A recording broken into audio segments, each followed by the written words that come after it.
Goeiemôre mede-gelowige, welkom by hierdie erediens vanaf Rustenburg Gemeenskapskerk. Baie welkom aan elke persoon wat vanoggend by ons inskakel hierso op YouTube.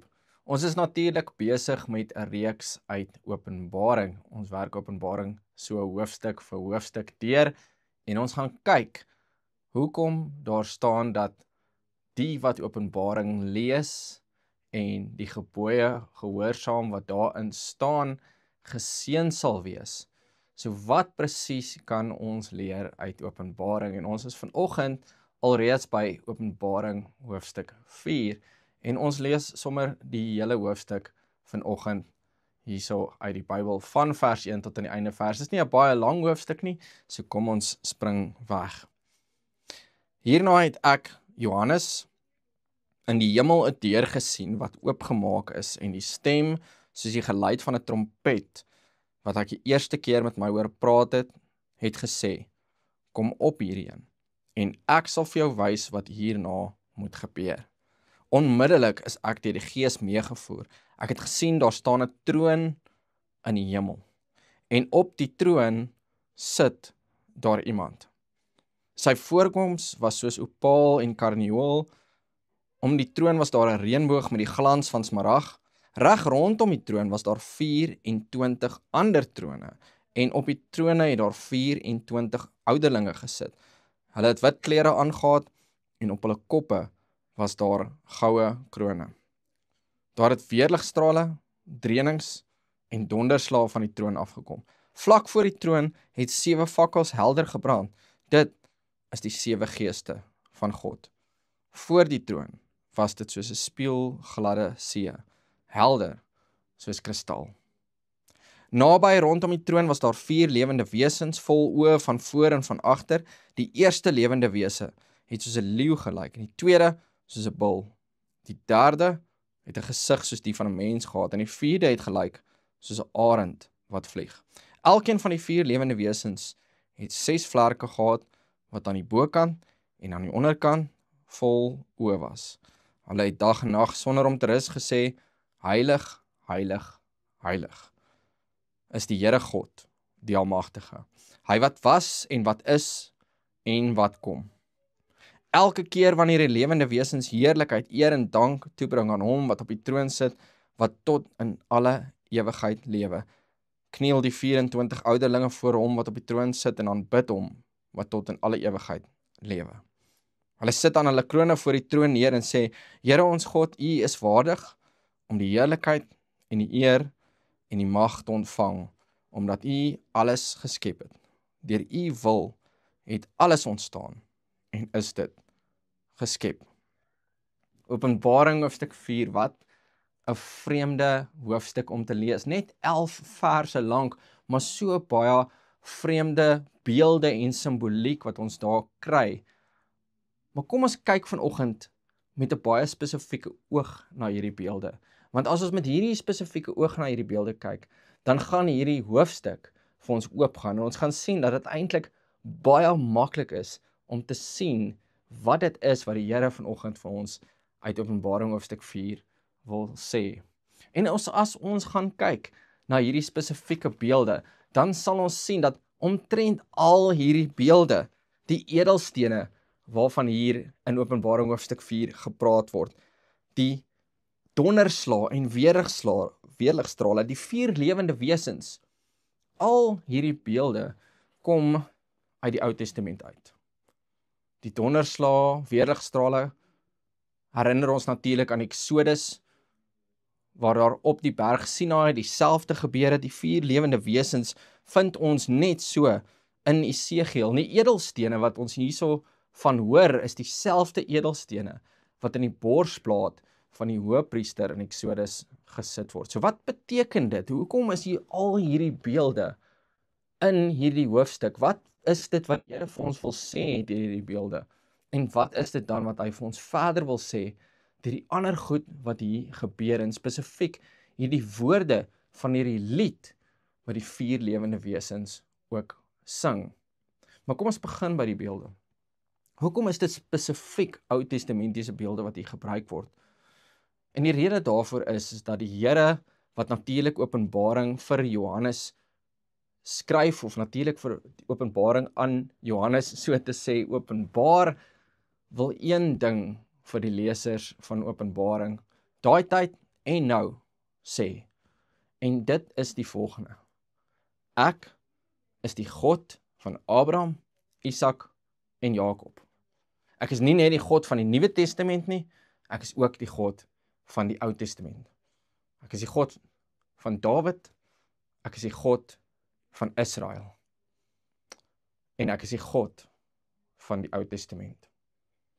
Sien wat gebeur het in hierdie tyd, en dit is spesifiek iets wat nou nog in ons moderne tyd gebeur het, is daar is mense wat heeltemal in 'n ander kamp geklim het, as wat ons hier in Openbaring hoofstuk 4 lees. Naamlik, daar is mense wat uitgekom het en gesê het, die God van die Ou Testament is nie die God van die Nuwe Testament nie. Hierdie is twee verskillende gode, en daar is selfs nou nog mense wat dit willens en of wetens of onwetens wat dit natuurlik bely, miskien sonder dat hulle dit selfs agterkom. So hoe lyk dit as mense die God van die Ou Testament soort van onder die mat invee, of om soort van probeer vergeet, want ons weet natuurlik, die God van die Ou Testament is 'n God wat heilig is, en dit is ook 'n God wat baie hard optree teenoor sonde. Dit sien ons met die verwoesting van Sodom en Gomora, ons sien dit met die uitwissing van die Amalekiete en die Kanaaniete, en dit is natuurlik hierdie goed wat maak dat baie mense nie hou daarvan om die God van die Ou Testament te sien as die God van die Nuwe Testament nie. Dit is hoekom baie mense nie daarvan hou om te sê dat nee, die God van die Ou Testament is presies dieselfde as die God van die Nuwe Testament. En dan kry jy natuurlik wat jy in Openbaring hoofstuk 3 sien, wat ons laas in die vorige video met mekaar oor gepraat, draai die gemeentes, as julle onthou, die mense daarso, wat hulle self oorgee aan alle tipe sondes, dit is presies wat gebeur as mense die God van die Ou Testament onder die mat invee. En dit is hoekom hierdie hoofstuk begin met hierdie spesifiek Ou Testamentiese beelde.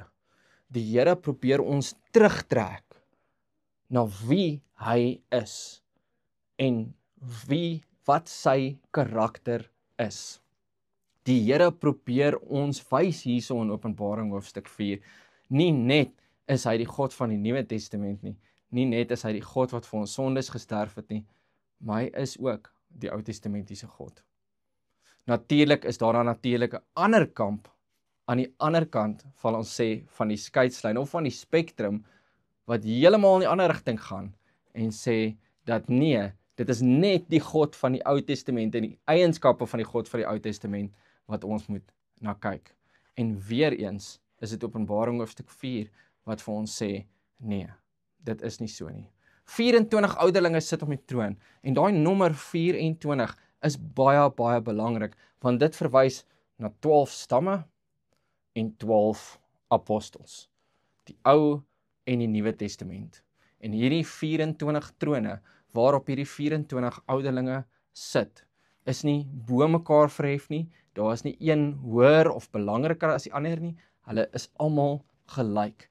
En dan op die einde sit hulle krone voor die troon neer, en hierdie 24 ouderlinge, die 12 apostels, die 12 stamme, die Ou Testament en die Nuwe Testament, aanbid die een God wat op die troon sit.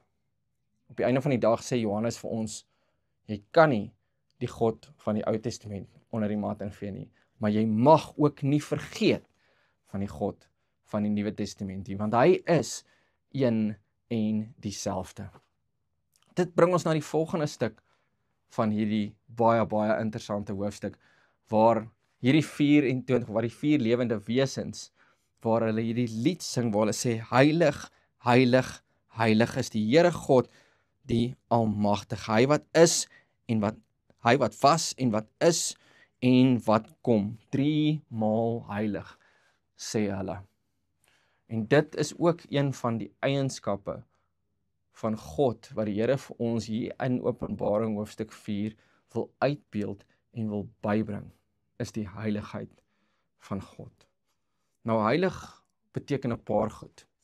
Daar's 'n baie interessante aanhaling wat ek vandag by uitgekom het toe ek my navorsing gedoen het oor hierdie boodskap.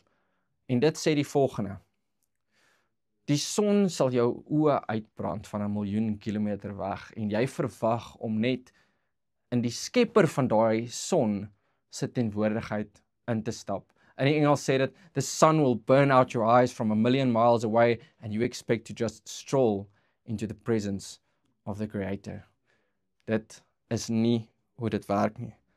Heiligheid beteken dat niks wat onheilig is, niks wat sonde of wat donkerte of wat enige tipe van onreinheid het, in die teenwoordigheid van God kan inkom nie. En my liewe luisteraar, dit is hoekom dit so belangrik is vir ons om ons sondes te bely en weg te beweeg daarvan. Want die teenwoordigheid van God laat nie sonde toe nie. En as ons vashou aan sonde en ons wil onsself nie bekeer daarvan nie, sal ons agterkom dat ons nie in die teenwoordigheid van God kan inkom nie. Ja, dan is dit ons wat ons weghou van daai teenwoordigheid af. Daar is geen duisternis by God nie. Heilig, heilig, heilig beteken elkeen van ons moet ons sonde bely en ons moet as heilig gemaakte gelowiges in die teenwoordigheid van die Here ingaan. Heilig beteken die Here kan glad nie sonde verdra nie. Dis heeltemal in teenstelling met ons moderne Christendom wat sê, jy kan maar sondig, jy kan maar aangaan met die goed wat jy mee aangaan, jy kan maar doen die goed wat jy doen, die Here sal net okay wees daarmee, en dit is glad nie wat die skrif ons leer nie, en spesifiek hierso in Openbaring hoofstuk 4, sien ons dit net weer, heilig, heilig, heilig. Daar is 'n God wat geen sonde kan of sal verdra nie. En dit, my liewe kyker, medegelowige, is hoekom ons sonde moet bely. En hoekom ons moet toelaat dat die Heilige Gees ons nuut maak en ons vorm na die beeld van die Seun Jesus Christus. Hierso in die troonkamer van God is daar geen plek vir sonde nie. Daar moet belydenis kom, sodat daar vergifnis van sonde kan kom. En dan die laaste ding wat ons hierso sien van hierdie Openbaring hoofstuk 4, 'n baie kort hoofstuk natuurlik, soos ons mekaar gesê het, net 11 verse, maar so baie content, soos hulle in die Engels sal sê, so baie inhoud, is dan natuurlik hierdie heel laaste deel waar ons lees van die spieelgladde, ons is nie seker wat dit is nie, maar Johannes sê dit lyk soos 'n see wat om die Here is. Nou wat beteken dit as hierdie spieelgladde, ons noem dit maar 'n see, rondom die troon van die Here is? Want dit is die troon van die Here. Wat beteken dit dat dit spieelglad is? Wat beteken dat dit soos 'n see lyk? Wel, in die Ou Testament en natuurlik in die Nuwe Testament, as mense verwys het na see, dan het hulle baie verwys na chaos. Die see het baie keer, meeste van die kere, chaos beteken. Dit het beteken onvoorspelbaarheid. Dit het beteken onbeplande, chaotiese omgewing. 'n Spieelgladde see, liewe kyker, medegelowige, beteken dat in die Here se teenwoordigheid is daar geen chaos nie. Ja, daar is niks onbepland nie. Daar is niks wat buite die Here se wil gebeur nie. En natuurlik is daar baie mense wat hulle self gelowiges noem, wat hulle voet sal neersit en sê, nee maar, die Here het sekere goed nie beplan nie. En daar is sekere goed wat buite die Here se beheer is. En dit, my liewe medegelowige, is nie waar nie. Die Here se raadsplan strek oor alle eeue. Hy is die begin en die einde. Daar is geen chaos by ons Here nie. Die wêreld sê natuurlik anders. Die wêreld praat van evolusie, onbeplande evolusie. Die wêreld praat van die Big Bang. Alles wat onbepland is, alles is chaos, en dan kom dit natuurlik by ons en dan sê die wêreld vir ons, jy is heeltemal onbeplan. Jy is 'n poks, soos jong mense sal sê. Die Here het geen plan met jou nie. As hy bestaan, dan het hy geen plan met jou nie. Jy is net maar net hier, maak die beste daarvan. Maar dit is nie wat Openbaring hoofstuk 4 sê nie. Hierdie spieelgladde see wys vir ons dat daar niks by die Here onbeplan of chaoties is nie. En dan natuurlik in Jeremia hoofstuk 1 lees ons daai wonderlike paar verse waar die Here Jeremia roep en vir hom sê, voor jy gevorm is in jou moederskoot, het ek jou geken. My liewe medegelowige, moenie in die struik van die Satan in die wêreld trap om te dink dat jy onbeplan is, dat jy 'n fout is, dat jy nou maar net hier is en dat alles wat om jou gebeur maar net in 'n chaotiese toestand wat so gaan aangaan vir die volgende miljoen jaar. Dit is nie wat die Here vir ons weer eens in Openbaring hoofstuk 4 sê nie. Die Here sê vir ons, daar is niks chaos nie. Hy het ons beplan. Ons is hier vir 'n rede. Wat ook al daai rede is, moet ons uitvind. Ons het hierdie verantwoordelikheid, elkeen van ons, om na die Here toe te gaan en vir hom te vra wat sy plan vir ons lewe is. So kom is dit vir ons belangrik om hierdie goed te weet. Hoekom is dit vir ons belangrik dat hierdie God wat ons in Openbaring hoofstuk 4 sien, die God van die Nuwe en die Ou Testament is? Hoekom is dit vir ons belangrik om te weet dat hierdie God heilig is? En hoekom is dit vir ons belangrik om te weet dat hierdie God 'n plan het? Want dit is spesifiek wat ons hier in Openbaring hoofstuk 4 dan sien. Dit is natuurlik belangrik, want as ons gaan kyk na die mense wat sê, die God van die Ou Testament is nie die God van die Nuwe Testament nie, dan doen ons afbreek aan die Here se karakter. Ons doen afbreek aan die Here se karakter, want die mense wat sê dat ons moet teruggaan na die Ou Testament toe, sê natuurlik, ons kan self ons eie redding bewerkstellig. Ons het nie Jesus Christus nodig nie. En dan aan die mense wat heeltemal die Ou Testament afskryf, doen ook afbreek aan die karakter van die Here. Want hulle sê, God het verander. Hy is nie meer die God van die Ou Testament nie. Nee, liewe medegelowige, die God van die Ou Testament is die God van die Nuwe Testament. En dan natuurlik die mense wat God se heiligheid ignoreer, doen afbreek aan sy karakter. Want hulle sê, God is nie bekommerd oor my sonde nie. My sonde doen niks aan God nie. God word nie kwaad oor my sonde nie. God is nie woedend oor my sonde nie. God haat nie sonde nie. Dis vir hom glad nie 'n probleem nie. Dit is natuurlik nie wat ons in die Bybel, in die Heilige Skrif lees nie. In die Heilige Skrif lees ons dat die Here baie gesteld is op sonde. Dat sonde hom woedend maak, dat hy sonde haat, want hy is 'n heilige God. As ons sê dat God nie bekommerd is oor ons sonde nie, dan sê ons God is nie heilig nie. En dan doen ons afbreek aan sy karakter. En natuurlik mense wat sê God het nie 'n plan nie, doen ook afbreek aan sy karakter. Want hulle sê God is nie in beheer nie.